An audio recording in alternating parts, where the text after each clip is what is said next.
What's up, everybody? Happy Thursday. Hope you all are having a great day so far today. Getting into this episode of Beyond the Gates. This episode was a hot mess. In a good way. I liked it. Doug. Lord have mercy. That man need to get a damn clue and stop that drinking. He need to let that bottle go. Come up in Orphe jeans, drunk as a skunk, talking out his ass yet again, running his mouth. Like, Vanessa was so over it.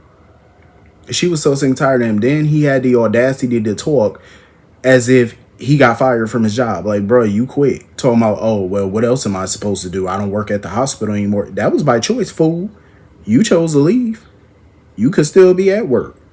Then try to sit there and put all the blame on Ted. Won't take no responsibility. First of all, bringing up what's going on in Ted's personal life has nothing to do with you putting the hospital and the patients at risk. His personal life ain't got nothing to do with business.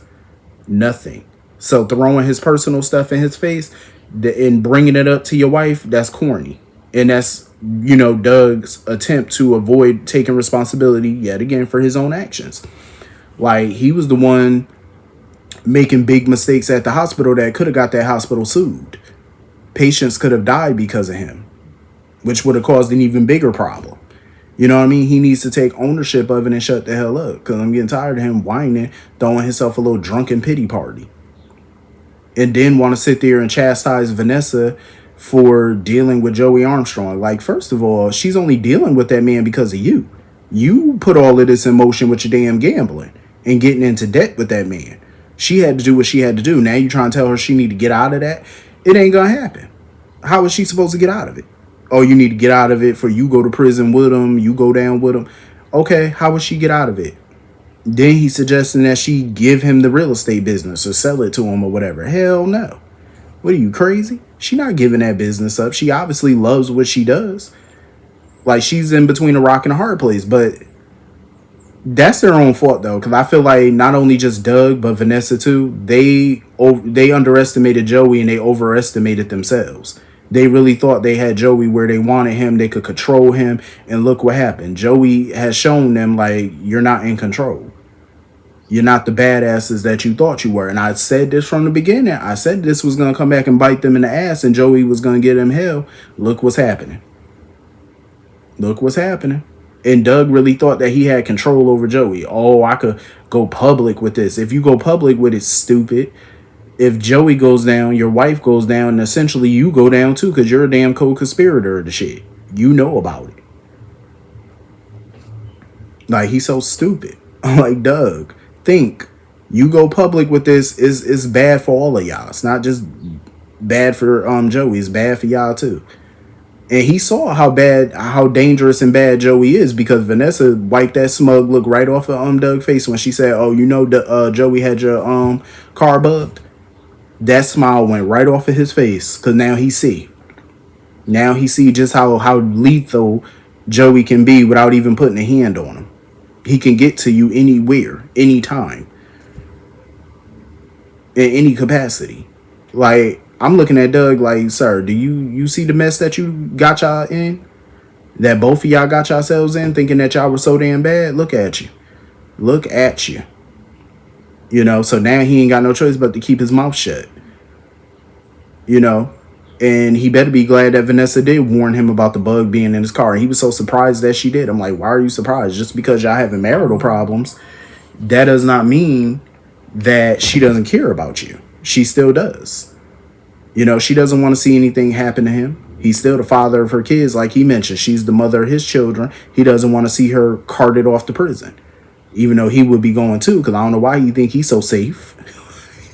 He keep thinking he's immune to prison or something. Like, he can't go. Like, you got some type of deal going.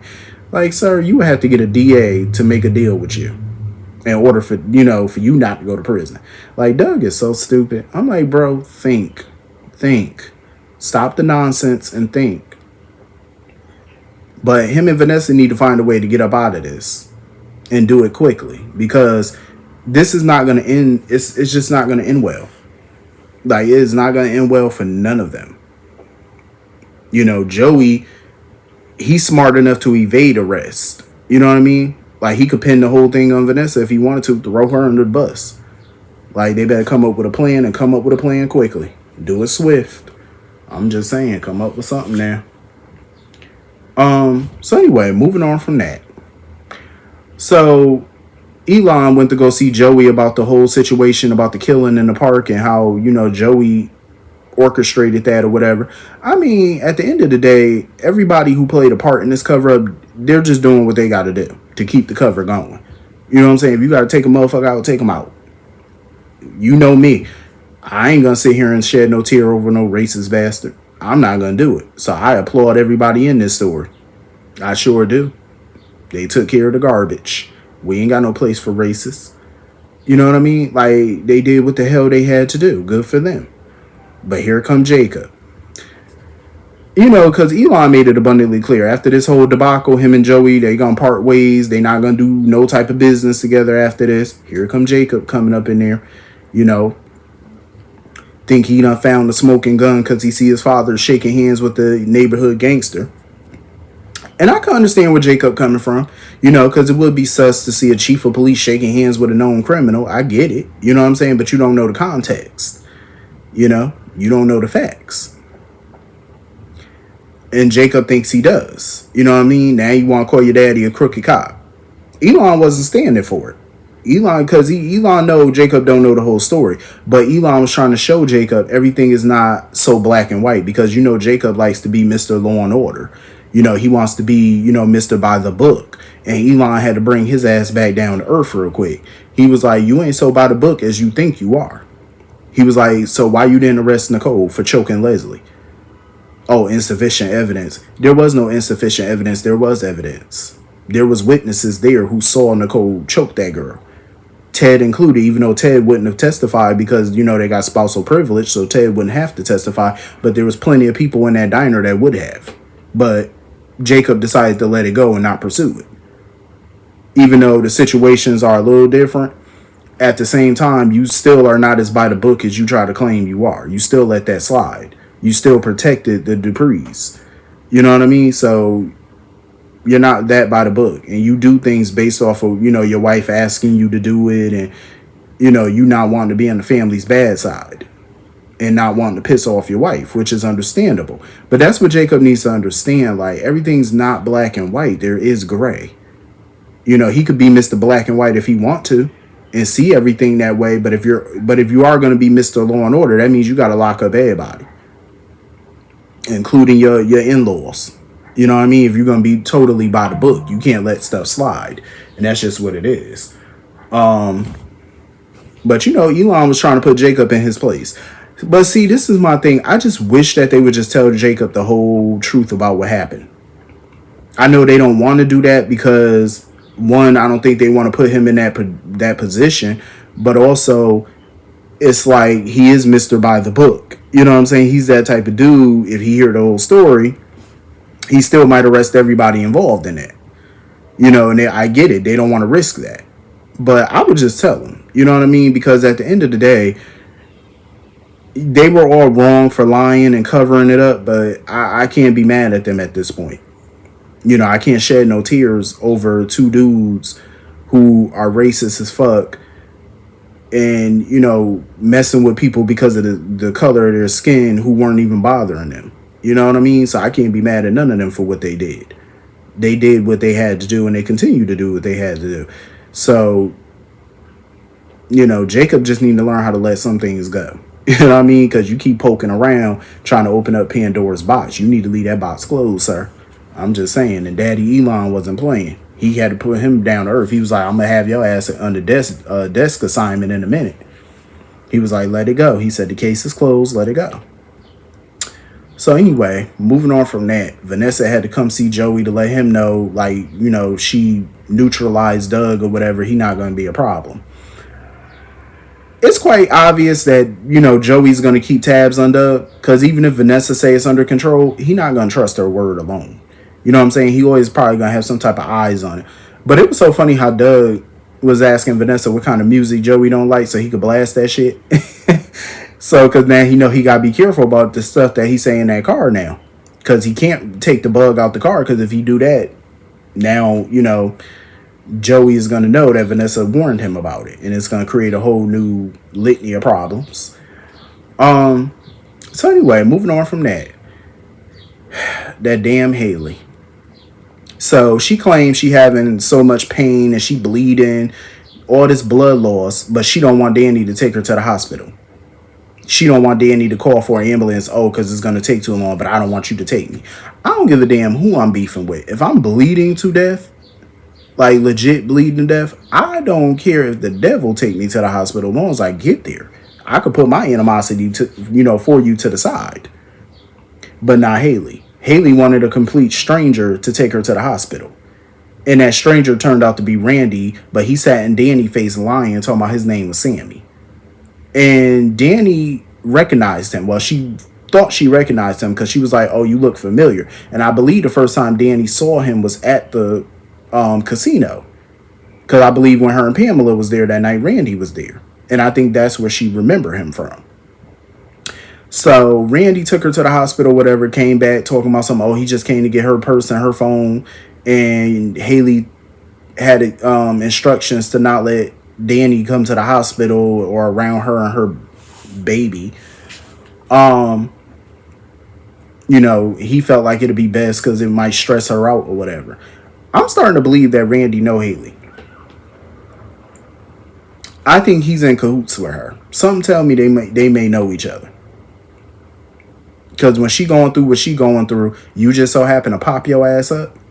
I think he the one that she called to help her out. Because he came right on cue. As soon as she started bleeding and screaming, here come Randy. That's no coincidence to me. I don't like coincidences. Something fishy going on. I feel like he a part of it. He helping her ass out.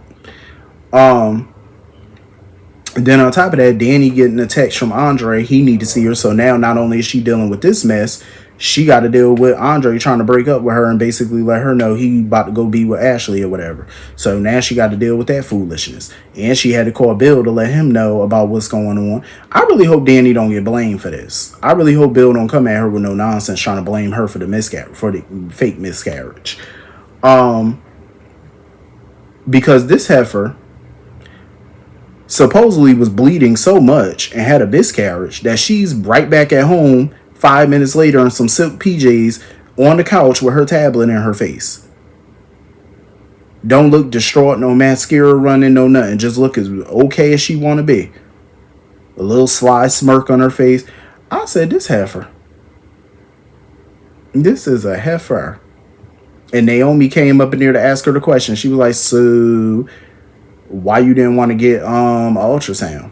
And see, I was happy. A part of me was happy that Ashley finally told Naomi about it, even though, she had to tell her in code in a way because she couldn't mention no names. In my opinion, Ashley still broke HIPAA because even though she didn't mention names, you still talking about confidential stuff with patients at a hospital. That's still kind of breaking HIPAA, even if you don't mention a name. And mind you, as soon as Naomi brought that up to Haley figured automatically that it came from Ashley. But Naomi tried to cover it up. No, it didn't come from Ashley. Girl, who else it came from? Who else would tell you that information? Like, how else would you find that out? You have a friend who works at the hospital. How else would you have gotten that info? Haley not that stupid. She knows she got it from Ashley. That's why I was like, damn. But I mean, Ashley was between a rock and a hard place because I've been there before where you got some juicy ass tea, you got some juicy info and you can't tell nobody. That's a hard thing to do. That is so hard. Due to confidentiality, you can't tell nobody nothing. That is so hard. Like that is so hard. But they were